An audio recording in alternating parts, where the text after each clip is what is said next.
TV serial Anupama के आज के एपिसोड में पारितोष किंजल और परी के साथ अलग रहने की बात करता है। पारितोष की ये बात सुनते ही अनुपमा पारितोष से पूछेगी कि आपको ऐसा क्यों लगता है कि आपको अपनी पत्नी और बेटी के साथ अलग रहना चाहिए। इसके जवाब में पारितोष कहेगा, मम्मी मैंने कल रात इस बारे में बहुत सोचा। कल जो कुछ भी हुआ उसके बाद ये घर कुछ दिनों के लिए शांत तो रहेगा, लेकिन फिर से सभी लोग अपने फॉर्म में आ जाएंगे। मैं नहीं चाहता कि हमारी परी ऐसे माहौल में बड़ी हो जहां रोज झगड़े होते हैं। अनुपमा पारितोष को जवाब देगी कि तू शायद भूल गया है कि तूने इस घर में कितने ड्रामे की हैं। जब तेरे ये ड्रामे थे तब क्या कभी समर ने ऐसा कहा था? पारितोष कहता है कि हाँ, समर ने ऐसा नहीं कहा था, लेकिन उसकी बीवी डिम्पी, उसको तो कोई भी नहीं संभाल सकता।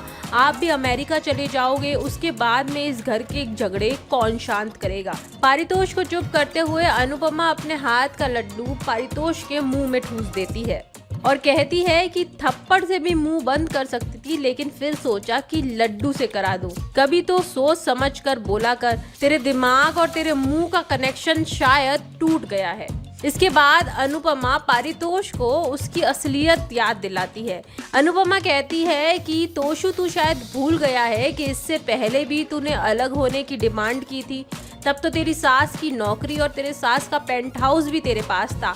अब तो ना तेरे पास नौकरी है, ना तेरे पास घर है। तूने सोचा है कि तू अपनी पत्नी और तेरे बच्चे को कैसे रखेगा। अगर आपने अभी तक चैनल को सब्सक्राइब नहीं किया है तो प्लीज सब्सक्राइब करें। इसके बाद अनुपमा कहती है कि तू घर छोड़ के जाने की, अलग रहने की बात कर रहा है, लेकिन क्या तू ये जानता है कि किंजल तेरे साथ रहना भी चाहती है या नहीं? तूने किंजल से इस बारे में बात की या नहीं? इसके बाद किंजल भी साफ साफ कह देती है कि तुम्हें जाना है तो जाओ, मैं अपने परिवार को छोड़कर कहीं नहीं जाऊंगी। किंजल का फैसला सुनने के बाद पारितोष गुस्से से घर के अंदर चला जाता है। वहीं किंजल अपने कमरे में परी को संभाल रही होती है और ऑफिस का काम भी कर रही होती है।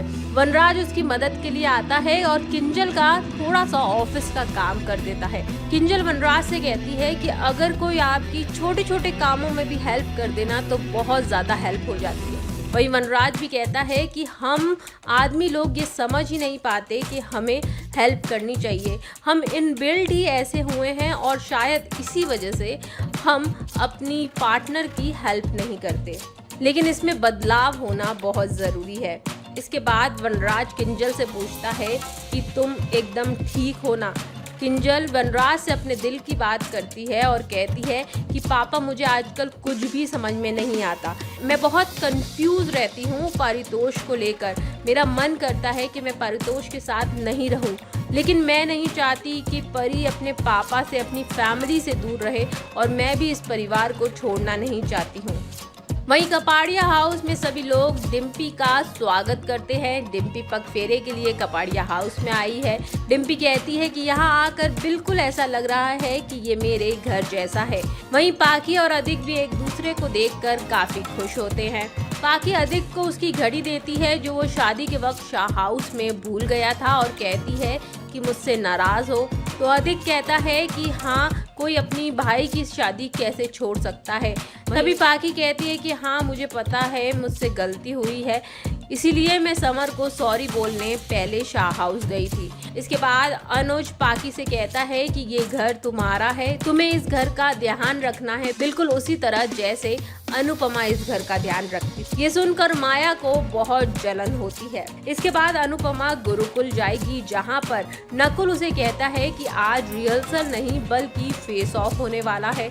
नकुल फेस ऑफ के जरिए अनुपमा से बदला लेने की कोशिश करेगा और फूलों की पंखुड़ियों में कांच के टुकड़े डाल देंगे। इसके बाद आने वाले एपिसोड में देखने को मिलेगा कि जब अनुपमा डांस कर रही होती है और कांच के टुकड़े उसके पाँव में चुभ जाते हैं, तो गुरु माँ भागते हुए अनुपमा के पास में आती है और कहती है कि ये कांच के टुकड़े यहाँ कैसे आए, सीसीटीवी चेक किया जाए।